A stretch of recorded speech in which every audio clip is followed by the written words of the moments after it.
우리 16장 5절 6절 시편을 제가 한글로 읽겠습니다. 여호와는 나의 산업과 나의 잔의 소득이시니 나의 분깃을 지키시나이다. 내게 줄로 재어준 구역은 아름다운 곳에 있으며 나의 산업이 실로 아름답도다. 아멘.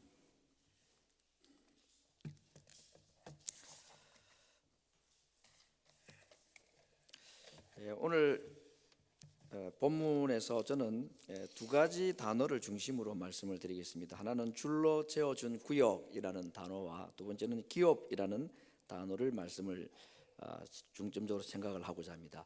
먼저 6절 말씀을 우리 읽었는데 다시 한 번 더 읽어보도록 하겠습니다.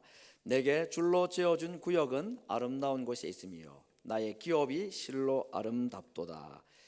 다윗이 쓴 시인데 내게 줄로 재어준 구역이 아름답다 하는 이 고백을 다윗이 언제 했을까? 이 시를 언제 썼을까? 그가 왕이 되고 난 뒤에 이 시를 썼다면 자기의 나라가 이렇게 든든하게 선 것을 보고 참 아름답다 이렇게 말했을 수 있습니다. 그런데 대부분의 시들이 그런 태평성대 아주 평안할 때 쓴 시라기보다는 고통과 또 어려움 가운데 쓴 시들이 대부분이기 때문에, 그렇다면 어쩌면 오늘 이 고백은 그가 왕이 된 이후가 아니라 사울 왕에게 쫓겨 다닐 때에 고통 중에 쓴 시가 아닐까, 저는 이제 그렇게 보고 싶고 또 그렇게 믿고 싶은 것입니다. 만약에 이제 그렇다면은 오늘 이 고백은 사울 왕에게 쫓겨 다녔던 그 시절에 그 고난 가운데 쓴 시라면 정말 대단한 고백이 아닐 수가 없다는 것입니다. 우리는 다윗의 생애를 조금 알지요. 정말 사울 왕에게 억울하게 쫓겨서 이 동굴 저 동굴을 다니고 도망 다녔던 그의 생애를 우리가 좀 알고 있습니다. 어떤 때는 자기가 숨어 있는 그 동굴 안으로 사울 왕이 찾아 들어오기까지 했습니다. 그때 부하들은 왕을 죽이라고, 하나님 주신 기회라고 그렇게 했지만 여호와께서 기름 부으신 자를 내가 절대 죽일 수가 없다고 그 제안을 거절을 하고 또 도망을 치고 했던 그 다윗의 생애를 우리가 생각한다면 정말 이 고백은 쉽게 할 수 있는 고백은 절대 아닙니다. 정말 오늘 내가 어디에 잠잘지, 오늘은 또 내가 누구에게 쫓겨다녀야 될지 모르는 그 절박한 가운데서 다윗이 오늘 이 고백을 했다면, 하나님 제게 주신 이 구역이 참으로 아름답습니다. 발 뻗고 마음 편히 잠잘 만한 동굴 하나 없고 땅 한 평 없는 그가 그의 삶을 두고 하나님께 아름답습니다라고 고백을 했다면 이건 정말 대단한 고백이 아닐 수가 없습니다. 여러분, 오늘 다윗이 그 고난 가운데에 어디 발 하나 붙일 곳이 없는 그 환경 가운데서 내게 줄로 재어준 것이 아름답다고 한 이유가 무엇인지 아십니까? 바로 하나님께서 주신 환경이기 때문이었습니다. 여호와께서 줄로 재어주신 구역이기 때문에 아름답다는 것입니다. 정말 실로 아름다운 땅이고 또 자기에게 안전이 보장이 되어서가 아니라 자기에게 주신 이 삶의 환경이 하나님께서 허락하신 것이기 때문에, 그래서 아름답다고 고백을 한 것입니다. 사실 이스라엘 백성들이 들어갔던 그 가나안이라는 땅은 제대로 된 강이나 호수가 없었기 때문에 스스로는 농사를 짓기가 어려운 땅인 것을 성경은 잘 기록해주고 있습니다. 그래서 이스라엘 백성들이 어느 땅을 차지하고 살아가느냐 하는 것은 큰 의미가 없습니다. 왜냐하면 하늘에서 하나님께서 비를 내리지 않으면은 어느 땅을 차지하든지 간에 좋은 땅은 아니기 때문에, 그래서 내게 주어진 이 내 삶의 환경이, 내게 주신 이 구역이 아름답다고 말할 수 있는 땅은, 땅 자체를 가지고는 그렇게 아름답다고 말할 수 있는 것은 별로 없고 하나님께서 주셨기 때문에, 가나안이라는 그 척박한 땅, 그 땅조차도 하나님이 주셨기 때문에 아름답다고 고백할 수가 있는 것입니다. 그러므로 이스라엘 백성들이 가나안 땅에 들어가고 난 후에는 전적으로 하나님만 바라보고 하나님을 의지하지 않고는 살 수가 없는 땅이었습니다. 그래서 그 가나안 땅에서 이스라엘 백성들은 하나님 의지하는 법을 배우고 하나님만 바라보는 믿음을 배워갔던 것입니다. 이것이 하나님께서 주신 기업에서 하나님을 기업으로 삼고 살아가는 삶인 것입니다. 사랑하는 성도 여러분, 2019년 올 한 해를 살아오면서 내게 주어진 삶의 환경을 볼 때 다른 사람 눈에는 초라해 보이고 또 한숨이 나올 만한 그런 환경이라 할지라도 오늘 한 해를 마감하는 이 시간에 오늘 이 송구영 신예배에 참석하신 모든 성도님들, 오늘 다윗이 한 이 고백으로 올 한 해를 마감하며 하나님 앞에 고백할 수는 없겠습니까? 하나님, 올 한 해 내 모습 이대로, 제 삶의 환경 이대로 참 아름다웠습니다. 왜냐하면 하나님께서 제게 주신 환경이고 주님이 줄로 재어주신 구역이기 때문입니다. 오늘 한 해를 마감하면서 다윗의 고백으로 하나님 앞에 우리의 한 해의 삶을 하나님께 아름다웠다고 감히 고백할 수 있기를 간절히 바랍니다. 하나님 때문에 아름다웠다고 고백하는 것입니다. 두 번째 생각할 단어는 기업이라는 단어입니다. 오늘 본문에도 여러 가지 표현들이 있습니다. 산업, 소득, 분깃, 기업이라는 여러 가지 단어들이 나오는데 이건 재산이나 땅이나 소유, 유산과 같은 뜻을 가지고 있는 비슷비슷한 단어들입니다. 이 중에서 이스라엘 백성들에게 가장 강력한 마음의 생각을 가지게 해주는 단어는 당연히 기업이라는 단어입니다. 이 기업이라는 단어는 단지 재산이나 소유물을 말하는 정도가 아닙니다. 특별히 이 기업이라는 단어를 하나님께서 직접 사용하신 것이 민수기 18장 20절에 나옵니다. 같이 한번 읽어볼까요? 너는 이스라엘 자손의 땅에 기업도 없겠고 그들 중에 아무 분깃도 없을 것이나 내가 이스라엘 자손 중에 내 분깃이요 내 기업이니라. 이건 하나님이 누구에게 하신 말씀이냐면 레위 지파에게 하신 말씀입니다.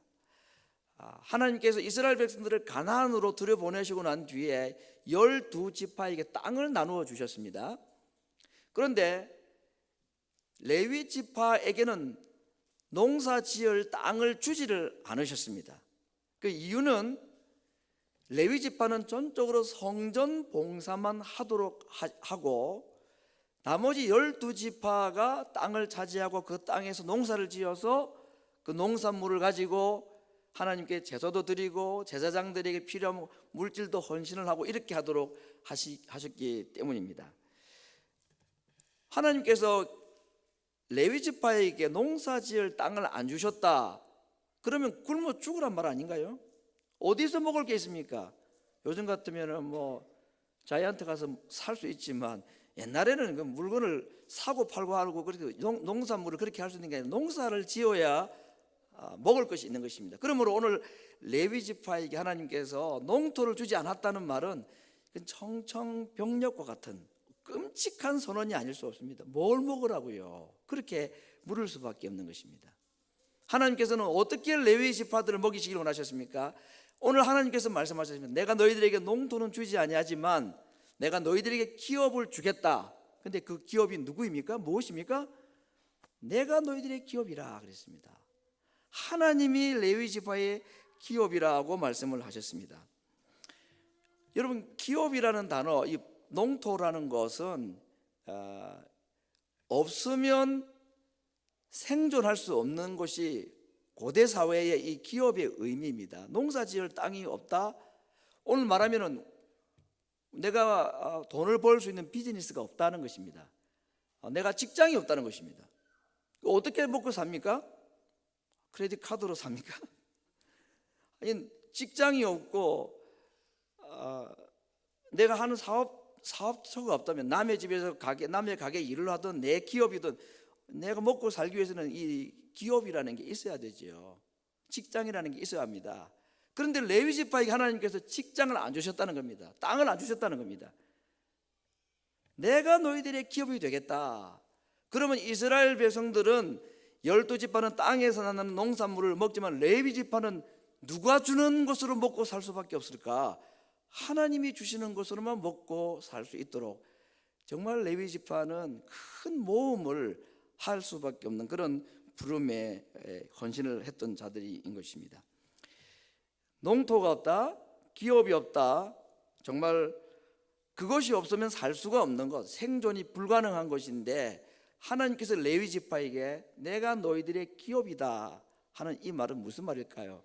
너희들은 나 없이는 살 수 없는 자들이다 하는 것입니다. 기업만 있으면 어떻게든 살아가죠.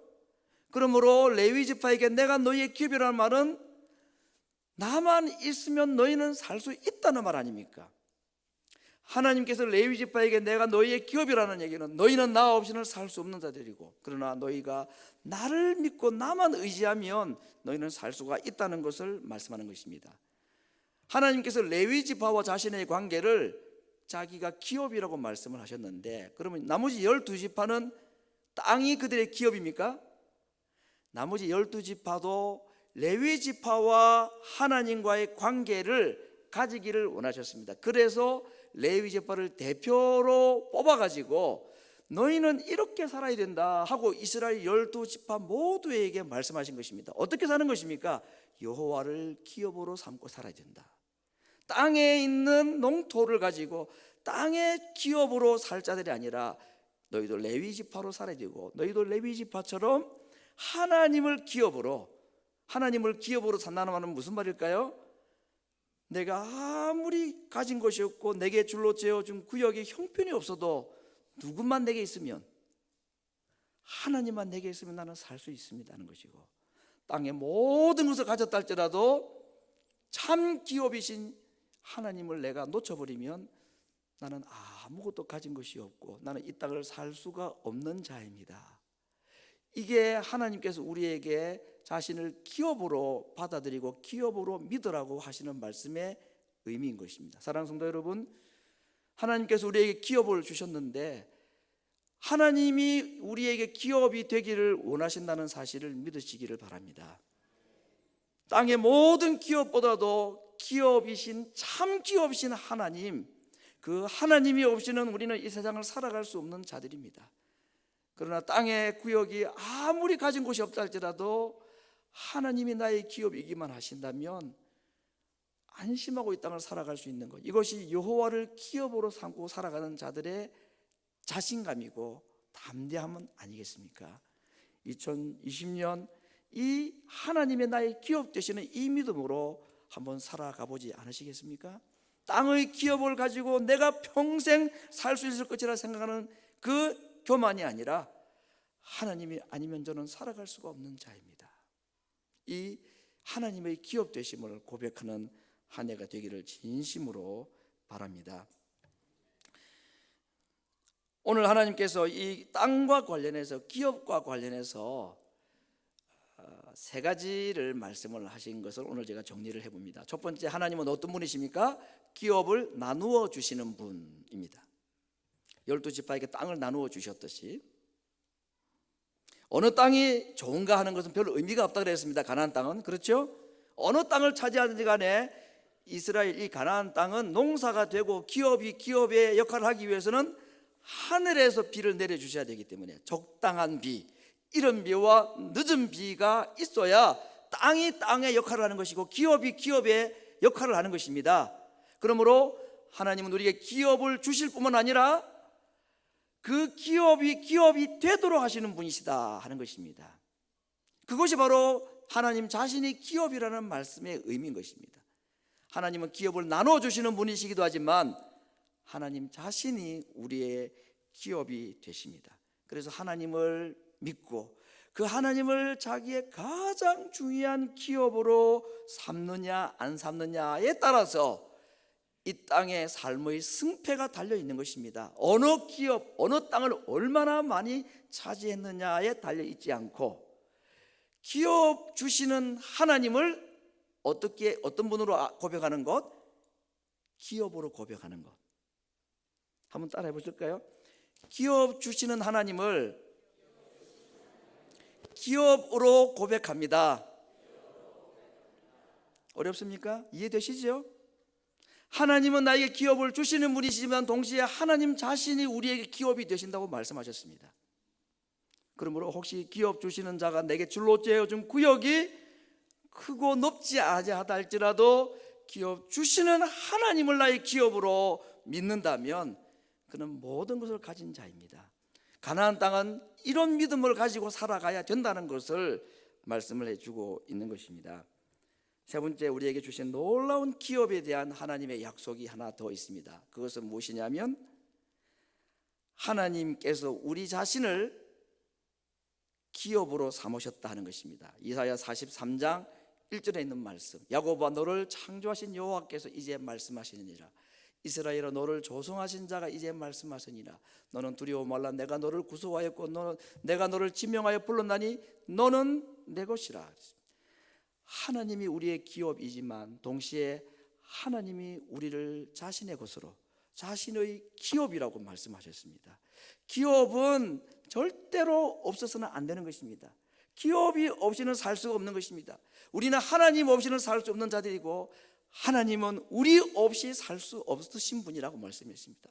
그래서 우리를 자신의 기업이라고 말씀했습니다. 너는 내 것이라고 말씀했습니다. 나는 하나님 안에, 하나님은 내 안에, 주님이 내 안에, 주님이 내가 주님 안에 거하는 이 하나됨, 하나님 우리에게 기업이 되시고 우리를 자신의 기업으로 삼으시는 분이시라는 것을 우리에게 약속하셨습니다. 여러분, 기업이라는 것은, 이스라엘 백성들의 기업이라는 것은 절대로 빼앗기지 않는 것입니다. 혹시라도 잃어버린 땅이랄지라도 50년이 지나면 다시 원주인에게 돌아가는 것입니다. 기업이라는 것은 하나님의 것이고 하나님께서 반드시 되찾게 하시고 결단코 잃어버리지 않는다는 의미가 있는 것이 이 기업의 의미입니다. 하나님이 우리의 기업이시고 우리가 하나님의 기업이라는 말은 우리는 하나님의 것이고 하나님은 우리를 절대로 잃어버리지 아니하시고 반드시 우리를 회복하신다는 약속의 의미인 것입니다. 시편 33편 12절에 있는 말씀, 여호와로 자기 하나님을 삼는 나라 곧 하나님의 기업으로 빼신 바 된 백성은 복이 있도다. 하나님의 기업이 된 자는 복이 있다고 했습니다. 누가 하나님의 기업이 된 자입니까?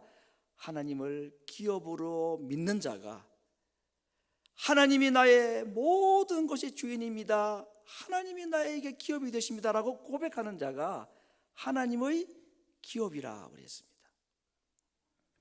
에베소서 1장 18절에서 바울은 이런 기도를 합니다. 너희 마음의 눈을 밝히사 그의 부르심의 소망이 무엇이며 성도 안에서 그 기업의 영광의 풍성함이 무엇인지 알기를 원한다 그랬습니다.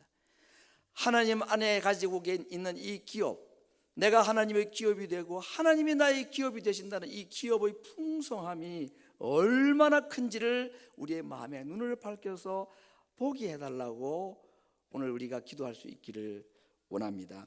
다가오는 2020년, 아니 우리의 남은 모든 생애 가운데 여호와께서 내게 줄로 지어준 구역에서 여호와를 나의 기업으로 삼고 내가 하나님의 기업됨을 믿음으로 고백하는 하나님의 백성들, 그 믿음으로 하나님이 주시는 이 땅에서 하나님을 기업으로, 내가 하나님의 기업됨을 고백하며 살아가는 하나님 백성 되실 수 있기를 간절히 바랍니다.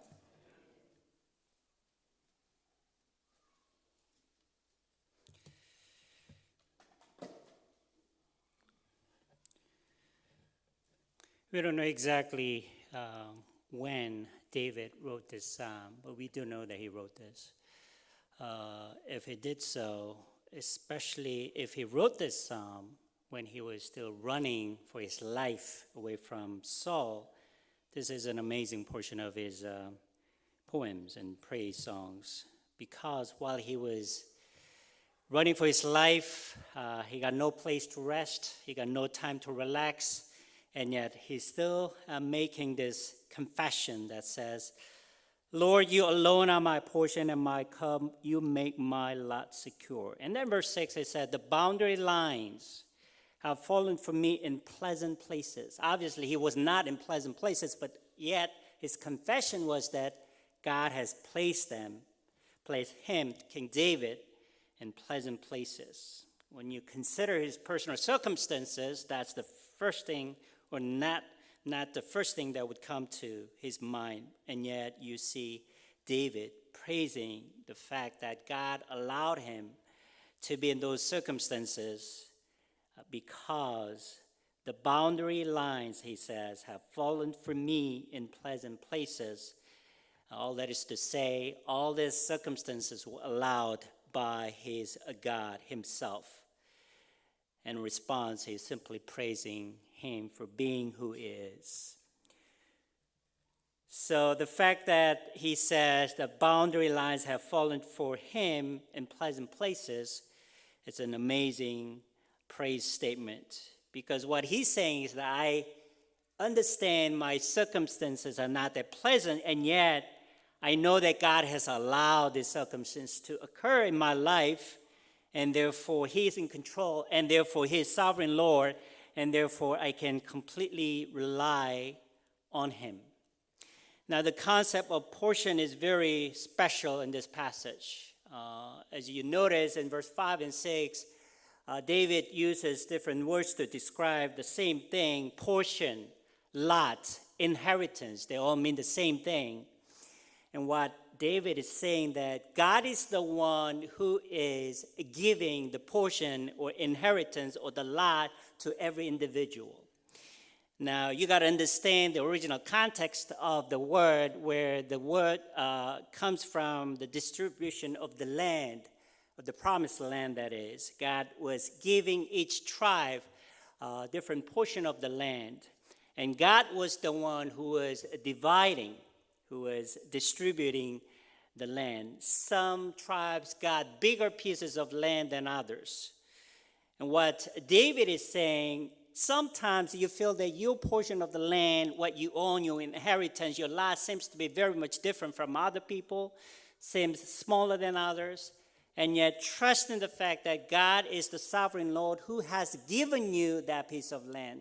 So unless God bless that bigger portion of land that other people may have, it's not going to work out. If you trust that God is the one who has given you that piece of land, no matter how small that may look, you can rely on the fact that God is in control, and because God is the one who gave you that portion of inheritance in your life. And that's the first thing that the passage is talking about. But also the passage talks about the fact that God himself is the portion. God not only gives the portion, but he himself is the portion. In other words, he's giving himself as the inheritance for his people. And that same spiritual principle applies to all of us as well. If we believe in the fact that God is the sovereign Lord who gives us portion, inheritance, our lot, is not only giving portion of the land, but he's also giving himself as portion for ourselves. And that's pretty remarkable part of this passage.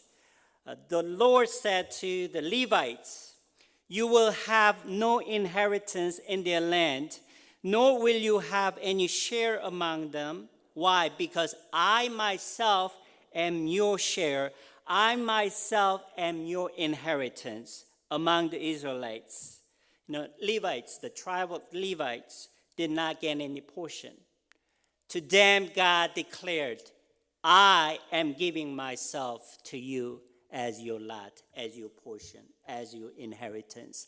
And that's the same blessing that God is giving to all of us today. Your piece of land you may have may not be looking that great, but remember, I'm the one who gave you that portion. I'm the one who's giving you myself as inheritance. And because of two reasons, we can relax. We can trust in the fact that God is giving what is best for our lives. So God is not only the distributor of the inheritance that we have. What that means is that it doesn't matter who owns what and how much, because if God doesn't allow anything, we cannot enjoy anything. He's not only the distributor, but he is also our portion itself. He not only gives our inheritance, but he himself is the inheritance. In other words, you may have all the things in the land, but if you do not have me, the Lord declares, you do not have success. You do not have prosperity. But if you have me, it doesn't matter what kind of land you have. If you have me, you have everything and you will prosper. Exactly what Jesus implied. If you abide in me, if you remain in me, you bear much fruits. Apart from me, you got nothing. It's not the same spiritual principle that we have in the gospel. If we have Jesus Christ, if we remain in the Lord, our life is successful and our business is prosperous. The land, the portion inheritance, the Bible talks about to us, it's like what kind of job you have, what kind of occupation you may have. Maybe you're not doing so well financially, but it doesn't matter if you have the Lord as your inheritance, if you have the Lord as your business, if you have the Lord as your job, He will take care of your life. That's what the passage is talking about. Another thing, I didn't get it, but he added it last minute, I think. God wants us to be His portion as well.